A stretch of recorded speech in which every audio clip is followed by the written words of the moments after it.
BJP media நேயர்கள் அனைவருக்கும் வணக்கம். நான் உங்கள் சேகர். இந்த திருட்டு திராவிட கும்பல் சாதியை ஒழிச்சிட்டோம், நாங்கள் தான் சாதியை ஒழிச்சோம்னு என் நண்பார்ந்த தமிழ் சொந்தங்களே, அருமை உறவுகளை, தயவு செஞ்சு யாராவது எங்கேயா சாதியை ஒழிச்சேன்னு கேட்ட அந்த ஈவரா ராமசாமி தான். ஈவரா ராமசாமி மட்டும் இல்லைன்னா சாதி அப்படி இருந்திருக்கும் இப்படி இருந்திருக்கும். ரைட்டு. இப்போ என்னது இல்லை, 2 நாளுக்கு முன்னால் தூத்துக்குடியில் ஐடி கம்பெனியில் வேலை செஞ்சாலே ஓரளவு நல்ல சேலரி உள்ள, நல்லா படிச்சிருக்கான், நல்ல வேலை பார்க்கான், கை நிறைய சம்பளம் வாங்குறான். அவன் ஒரு பொண்ணை லவ் பண்ணிட்டான்னு சொல்லி சாதிய வன்மத்தில் அந்த பையன் ஒரு தேவேந்திர குல வேளாளர் சமூகத்தை சார்ந்தவன்னு, அவன் உயர்ந்த ஜாதியான், இவன் தாழ்ந்த ஜாதியான். இந்த கேடுகட்ட டிஎம்கே அரசாங்கத்தால் ஒரு உயிரில் கண்டினியூவாக போய்கிட்டே இருக்குது. சட்ட ஒழுங்கு இவங்க ஆட்சியில் மாதிரி எந்த ஆட்சியிலையுமே ஒரு கேடுகட்ட ஒரு ஒரு மோசமான இதுக்கு மேலே ஒன்று எதுவுமே கிடையாது. கண்டிப்பாக அனைத்து என் தமிழ் சொந்தங்களுக்கும் தெரியும், இதுக்கு மேலே ஒரு கேடுகட்ட ஆட்சி நடத்த முடியுமா? எல்லாரும் சொல்கிறாங்க ஹிட்லர் பண்ணாங்க, இடி அமீன் ஒருத்தங்க அந்த நாட்டில் பண்ணாங்க, ஹிட்லர் ஜெர்மனியில் பண்ணார் அப்படின்னு சொல்லி. நம்ம இந்தியாவில் தமிழ்நாட்டுக்குள்ளே இது ஹிட்லர் ஆட்சி தான், இடி அமீன் ஆட்சி தான். அது அவங்க 2 பேத்துக்கு அப்புறம் ஒரு கேவலமான மோசமான மக்கள் விரோத செயல் செய்கிற அரசாங்கம் எதுனா டிஎம்கே அரசாங்கம். இப்போ நடத்திக்கிட்டு இருக்க தமிழக முதல்வர் மு க ஸ்டாலின் தான். யாராவது ஒருத்தவங்க இந்த டிஎம்கே அரசாங்கத்தை பற்றி தப்பாக பேசிட்டா உடனே இந்த காவல்துறை இரும்பு கரம் கேட்டால், நான் தவறு பண்ணுனா நான் இரும்பு கரம் கொண்டு அடக்குவேன். அந்த இரும்பு கரம் எங்கே போச்சுன்னு தெரியலை.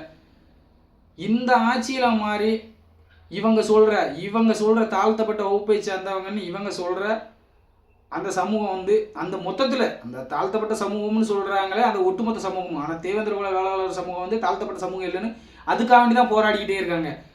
நாங்கள் யாரையா தாழ்த்தப்பட்ட சமூகம், நீ என்ன தாழ்த்தப்பட்ட சமூகம்னு சொல்கிறதுக்கு? ஏன்னா 5 திணையில் மருதம் நிலத்தில் வாழ்ந்த ஒரு சமூகம் இந்த தேவேந்திர குல வேளாளர் சமூகம். எங்களுக்கு எஸ்சி பட்டியலே வேண்டாம், எங்களை அதிலிருந்து வெளியே எடுத்துருங்கன்னு இதுக்கு தான் போராடிக்கிட்டு இருக்கோம். தமிழ்நாட்டில் இருக்கிற முக்கால்வாசி கோயிலில் முதல் பரிவட்டம் இருக்குது. எங்கே போனாலும் கோயிலில் எங்கே போனாலும் பார்த்தீங்கன்னா இந்த சமூகத்துக்கு ஒரு அங்கீகாரம் இருக்குது. அப்புறம் எப்படி தாழ்த்தப்பட்ட சமூகமாக மாறும்? இந்த குரூப்பு தான், இந்த திராவிட குரூப்பு தான். என்னைக்கு இந்த ஈவேரா ராமசாமின்னு ஒரு நாய் வந்துச்சோ, இந்த எச்சக்கலைகள் என்னைக்கு வந்தாங்களோ, திராவிடர் முன்னேற்ற கழகம்னு இந்த எச்சக்கலைகள் என்னைக்கு வந்துச்சோ, அன்னைக்கு தான் தமிழர்களை தமிழராக இருக்க விடாமல் பிரித்து வச்சு ஒரு வேளாண் தொழில் செய்கிற ஒரு இந்த உலகத்துக்கே சோறு போடுற ஒரு விவசாய குடி மக்களை தாழ்த்தப்பட்ட பட்டியலில் வச்சு இன்னைக்கு இந்த தமிழகத்தில், அதுவும் குறிப்பாக தென் தமிழகத்தில் தேவேந்திர குல வேளாளர் சமூகத்துக்கும் மற்ற மாற்று சமூகத்துக்கும் சாதி கலவரம் உண்டாகுதுன்னா அதுக்கு மெயின் காரணம் அந்த மையப்புள்ளின்னு சொல்லுவாங்களா, அந்த மூளை. இது எங்கேருந்து ஆரம்பிக்குன்னா அந்த டிஎம்கே அரசாங்கத்தில் இருந்தும் இந்த தீக்காக்காரங்க திராவிடர் கழகம், அதை இந்த ஈவேரா ராமசாமி குரூப்பு. கேட்டால் எங்கே வேணாலும் இப்போ ஒரு 27 வயசு தான் அந்த சகோதரிக்கு மதிவதனின்னு. பெரியார் மட்டும் இல்லைன்னா சாதி இப்படி ஒழிஞ்சிருக்குமா? தமிழ்நாட்டில் எங்கேம்மா ஒழிஞ்சிருக்கு? 2 நாளைக்கு முன்னால் 26/7/2025 2 நாளைக்கு முன்னால் கவின் படித்த இளைஞர் ஐடி கம்பெனியில் வேலை பார்க்குறாரு, கை நிறைய சம்பளம் வாங்குவார். மாற்று சமூகத்துக்காரங்க லவ் பண்ணிட்டாங்கன்னு வெட்டி கொண்டுட்டாங்க. அப்போ நீ எங்கே கூடி சாதியை ஒழிச்ச? நீ எங்கே ஒழிச்சிருந்த? ஈவேரா ராமசாமி எங்கே சாதியை ஒழிச்சிருக்கான்? இப்போ தாண்டா சாதி, நீங்கள் டிஎம்கே அரசாங்கம் வந்ததுக்கப்புறம் தாண்டா சாதி இப்படி சாதி வெறி பிடிச்சி அலையிறது. நீங்கள் எல்லாம் டிஎம்கே காரன் தான், அத்தனை பேரும் டிஎம்கே காரன். சாதி வெறி பிடிச்ச போய் பூரா டிஎம்கே தான் இருக்கிற. இங்கே வரும் வாஞ்சாதி பொண்ணு இவன் கட்டிட்டான், இங்கே வரும் வாஞ்சாதி பொண்ணு தூண்டி விட்டு எங்கே சாதி ஒழிஞ்சிருக்கு? கேட்டால் இந்த தாழ்த்தப்பட்ட மக்களுக்கு எந்தெந்த தாழ்த்தப்பட்ட மக்கள் இருக்காங்களோ, அப்புறாணி மக்கள் இருக்காங்களோ, அது எல்லாமே அவங்களுக்கான கட்சி தான் டிஎம்கே. சமத்துவமும் சமூக நீதியும் உள்ள கட்சி டிஎம்கே. எங்கே போச்சு சமத்துவமும் சமூக நீதியும்? எங்கே போச்சு? குடிக்கிற தண்ணியில் எவனுமே மலத்தை கலந்து இதுவரை எவ்வளோ பெரிய சாதி கொடுமையாக இருந்தாலும் சரி, கொடூரனாக இருந்தாலும் சரி, எத்தனை பெரிய சாதி கொடூரனாக இருந்தாலும் சரி, அவன் இந்த மாதிரி குடிக்கிற தண்ணியில் மலத்தை கலந்துருக்கவே மாட்டான். ஆனால் நீ ஆட்சிக்கு வந்ததுக்கப்புறம் கேட்டால் நாங்கள் பட்டியல் இனத்துக்கு தாழ்த்தப்பட்ட மக்களுக்கு நாங்கள் பாதுகாப்போம், நாங்கள் தாழ்த்தப்பட்ட மக்களுக்கு அப்படி அரங்குவானையாக இருப்போம் சொல்லி சொல்லி நீ செய்ய பார்ப்போம், நீ செய்ய பார்ப்போம்னு கொலைகள் உன் ஆட்சியில், இந்த டிஎம்கே ஆட்சியில் தான் தாழ்த்தப்பட்ட மக்கள் வந்து அதிக தாழ்த்தப்பட்ட மக்கள் பாதிக்கப்படுறதே எப்போன்னா இந்த டிஎம்கே ஆட்சியில். மிச்சம் எனக்கு தெரிஞ்சு மற்ற எந்த ஆட்சியிலும் இந்த மாதிரி இவனுங்களை மாதிரி ஒரு கேடுகட்ட ஒரு இது எந்த ஆட்சியிலையுமே கிடையாது. கேட்டால் நாங்கள் தாழ்த்தப்பட்ட மக்களுக்கு நாங்கள் தான் இருக்கோம், நாங்கள் அரணாக இருப்போம். ஒருத்த மேலே தப்பு இந்த மாதிரி சாதிய வன்மத்தில் பண்ணியிருந்து நீக்கு சரியான தண்டனைகள் கொடுத்துருந்தா இந்த மாதிரி ஒரு சம்பவம் நடந்திருக்குமா? நீ நம்ம எப்படினாலும் தப்பிச்சு போயிடலாம், ஏன்னா இந்த காவல்துறையும் நீதிமன்றமும் டிஎம்கேவோட வந்து வீட்டு வேலைக்காரங்கள மாதிரி தான் செயல்படுது. ஓனர் ஐயா மு க ஸ்டாலின் அவர்கள் வந்து என்ன சொல்லுவாரோ அதுதான் அங்கே. பெண்களுக்கு எதிரான குற்றம் பண்ணவங்களுக்கு நீ சரியான தண்டனை கொடுத்துருந்தா பெண்களுக்கு எதிரான குற்றங்கள் நாளுக்கு நாள் அதிகரிக்குமா? எல்லாத்துக்கும் பிஜேபி மட்டும்தான் போராடுது, எங்கள் தலைவர் அண்ணாமலை தான் போராடிக்கிட்டே இருக்கிறார். இப்போ இருக்கிற தலைவர் நயனா நாகேந்திரனும் போராடி இருக்கார். பாரதிய ஜனதா கட்சி மட்டும்தான் மக்களுக்கான பிரச்சனைகளை போராடிக்கிட்டே இருக்கு. எடுத்தெடுத்து இந்த டிஎம்கே அரசாங்கத்தோட ஒரு ஒரு எப்படி நிர்வாகம் பண்ணணும்னே தெரியல இவங்களுக்கு. இவங்களோட ஒரே அஜெண்டா என்னன்னா பணம் பணம் பணம் பணம் பணம், எப்படி ஊழல் பண்ணலாம். அப்புறம் மக்களோட வளர்ச்சியை பற்றி இவங்க எவனுமே சிந்திக்கலை, எப்படி வளர்ச்சி பண்ணலாம். ஆனால் இவங்களோட வளர்ச்சி எதில் இருக்குதுன்னா மதுப்பாட்டில்களை எப்படி இது பண்ணலாம், இந்த மதுவில் எப்படி ஊழல் பண்ணலாம். இந்த ஊழல் பண்ணுறதுல பிஹெச்டி பட்டம் பெற்றவங்க எல்லாருமே இந்த யாருன்னா டிஎம்கேக்காரங்க தான். அப்புறம் மித்தபடி தாழ்த்தப்பட்ட மக்களுக்கு நாங்கள் அதை செஞ்சுருவோம், தாழ்த்தப்பட்ட மக்களுக்கு நாங்கள் இதை செஞ்சுருவோம். நீ என்ன செஞ்சுட்ட?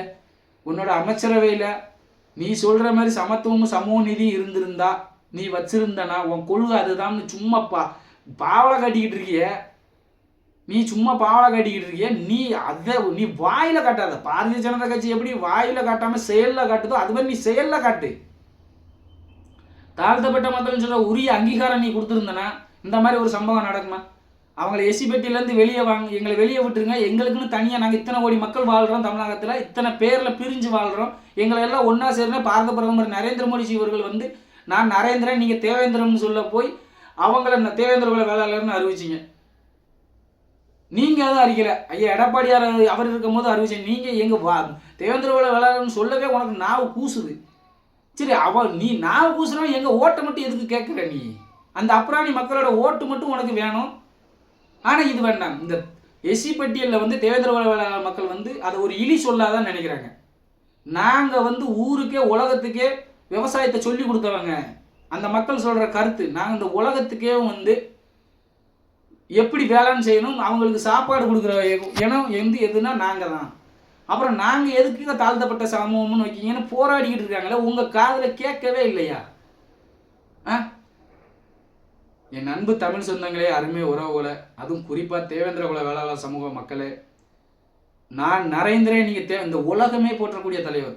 உலகமே இந்த உலக நாடுகள் அத்தனை பேர் மோடி, நரேந்திர மோடி நம்ம நாட்டுக்கு வரமாட்டாரா, நம்ம நாட்டுக்கு வரமாட்டாரான்னு சொல்லி தவம் கிடக்குறாங்க. அப்பேற்பட்ட ஒரு மாபெரும் தலைவர் வந்து நான் நரேந்திரன் நீங்கள் தேவேந்திரன் சொன்னார். அப்போ அதுக்கு நன்றி கடனா நீங்கள் என்ன செஞ்சுருக்கணும்? இந்த திராவிட இந்த டிஎம்கேக்கார எவனாவது ஒருத்தன் உங்கள் சமூக மக்கள் நீங்கள் தேவேந்திர குல வேளாளர்னு எவனாவது ஒரு நாய் டிஎம்கேல இருக்கிற நாய் சொல்லிச்சா? உங்களுக்கு அந்த நாய்ங்க என்ன ஃப்ரீ ஓட்ட அவனுக்கு போடுறீங்க, போட்டு நினச்சிய அவன் உன்னை வெட்டத்தான் செய்வான். நீ தாழ்த்தப்பட்டவனாகவே இருக்கணும், உன்னை வெட்டி கொள்ளத்தான் செய்வான். நீ என்னைக்கு டிஎம்கே விட்டு வெளியே வாரையோ, டிஎம்கேக்கு என்னைக்கு ஓட்டு போடாமல் பிரிஞ்சு வாரையோ அன்னைக்கு தான் உன் சமூகம் முன்னேறும், நீ முன்னேறுவ, உன் பிள்ளை முன்னேறும். அது வரைக்கும் நீ அடிமையாக தான் இருப்ப, நீ தாழ்த்தப்பட்டவனாகவே தான் இருப்ப. எல்லா கோயிலையும் பரிவட்டம் உனக்கு தான் முத. ஆனால் நீ எப்படி தாழ்த்தப்பட்டவனா வந்த? இந்த திராவிடர் கழகத்துக்காரன் வந்து உங்களை தூண்டி விட்டு இந்த ஈவர ராமசாமி ஜாதியை ஒழிச்சிட்டான். ஈவர ராமசாமி எங்கே ஒழிச்சான்? கீழே வெண்மணியில் 42 பேரை வெட்டி கொண்டாங்களே. அப்போ அவன் சொந்தக்காரன், அவனுக்கு இவனோட ஸ்டாண்ட் என்ன? உங்கள் மேலே தான் தப்புன்னு சொல்லி சொன்னான் முட்டாப்பைய. இந்த முட்டாப்பைய ஈவர ராமசாமிங்கிற முட்டாப்பைய உங்கள் மேலே தான் தப்புன்னு சொன்னான். கூலி உயர்வு கேட்டு போராடினதுக்கு உங்களோட நிலத்தை இந்த தேவேந்திர குல வேளாளர் சமூகத்துக்குள்ள இடத்தையுமே அவங்க பிடுங்கி வச்சுக்கிட்டு நீங்கள் அதில் போய் ஒரு வேலையால் வேலை பார்க்க போய் கூலி உயர்வு கேட்டு போராட போய் 42 உயிரை குழந்தைன்னு கூட பார்க்காம துள்ளி கொண்டான். அப்போ ஆட்சியில் இருந்தது இந்த டிஎம்கே அரசாங்கம் தான். என்ன பண்ணினாங்க? என்ன கிழிச்சான்? அந்த மக்களுக்கு என்ன கிழிச்சான்? இன்னும் நீங்கள் அவனுக்கு ஃப்ரீ ஓட்டாக போட்டுக்கிட்டு இருக்கீங்க. உங்களை அவன் அதனால தான் சொல்கிறான். அவங்க இப்போ டிஎம்கே அமைச்சரவையில் உங்களுக்கு எத்தனை அமைச்சரவை கொடுத்துருக்கான்? 1.5 கோடி தேவேந்திர குல வேளாளர் சமூக மக்கள் இருக்கிறீங்க. வன்னியர்களுக்கு அடுத்து பெரிய மக்கள் தொகை கொண்ட சமூகம் எதுனா தேவேந்திர குல வேளாளர் சமூகம் மட்டும்தான். அவ்வளவு மக்கள் தொகையை வச்சுக்கிட்டு ஏன்னா ஐயோ இவன் வளர்ந்துருவானோ, ஐயோ இவன் வளர்ந்துருவானோ, ஐயோ இவன் நம்மளோட மேலே வளர்ந்துருவானோ, நீ உனக்குள்ளேயே அடிச்சுட்டு செத்தனா இப்படி தான் இருக்கும். உன்னை வெட்டி தான் கொள்ளுவான். இத்தனைக்கு கவின்கிற இளைஞர் இன்ஜினியரிங் முடிச்சு ஐடி கம்பெனியில் வேலை பார்க்குறாரு, கை நிறைய சம்பளம் வாங்குவார். அப்படி அவ்வளோ படிச்சும் அவ்வளோ வேலையில் இருந்துமே சாதிய வன்மத்தில் வெட்டி கொண்டிருக்கான் அந்த சாதி வெறி பிடிச்சவன். அவங்க அப்பாவும் அம்மாவும் காவல்துறையில் இருப்பாங்க. அப்போ இந்த சட்டத்துக்குள்ளே ஓட்டையிலேருந்து நம்ம எப்படி வெளியே வரணும்னு தெரியும். அதை வச்சு இவனுங்க இந்த ஒரு அப்புறாணி அப்போ அந்த தாயும் அந்த தகப்பனும் தான் பாவம் பிள்ளையை பறி கொடுத்துட்டு பரிதாபமாக நிற்பாங்க. என் அன்பு தமிழ் சொந்தங்களே, என் அருமை உறவுகளை, என்னைக்கு நீ சாதியாலையும் மதத்தாலையும் நீ பிரிஞ்சு கிடைக்கியோ அன்னவரை நீ என்னமோ நினைக்கலாம். உன் தமிழ் இனத்தை உன் தமிழ் சொந்தங்களை நம்ம இப்படின்னு வெட்டிட்டேன் குத்திட்டோம்னு. நீ வெட்டுறதுனால பெரியவன் கிடையாது. நீ வெட்டுறதுனால நீ ஒன்றும் பெரிய ஆள் கிடையாது.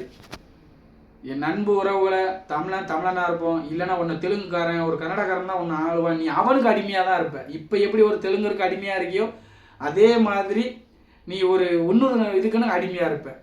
நம்ம தமிழனாக இருக்கணும்னா நீ தமிழனா யோசி. பாரதிய ஜனதா கட்சிக்கு வா. பாரதிய ஜனதா கட்சியில் மட்டும்தான் சமத்துவம் சமூக நீதி எல்லாம் இருக்கிற ஒரே கட்சி எதுனா பாரதிய ஜனதா கட்சி மட்டும்தான். குறிப்பாக என் அன்பு தேவேந்திர குல வேளாளர் சமூக மக்களுக்கு என்னோட அன்பான பணிவான ஒரு கோரிக்கை என்னென்னா, தயவு செஞ்சு உங்களுக்கான கட்சி எதுன்னு பாருங்கள். உங்களுக்கான அங்கீகாரம் கொடுக்குற கட்சி எதுன்னு பாருங்கள். பாரதிய ஜனதா கட்சி மட்டும்தான் அனைத்து தரப்புக்கான கட்சி. என் அன்பு தமிழ் சொந்தங்கள் அனைவரும் பாரதிய ஜனதா கட்சியும் அதன் கூட்டணி கட்சியும் நீங்கள் ஆதரிக்கணும். வருகிற 2026 சட்டமன்ற தேர்தலில் பாரதிய ஜனதா கட்சி அமோக வெற்றி பெற செய்யணும்னு உங்கள் பணியன்போடு வேண்டி கேட்டுக்கொள்கிறேன். நன்றி, வணக்கம். பாரத் மாதா கி ஜெய்.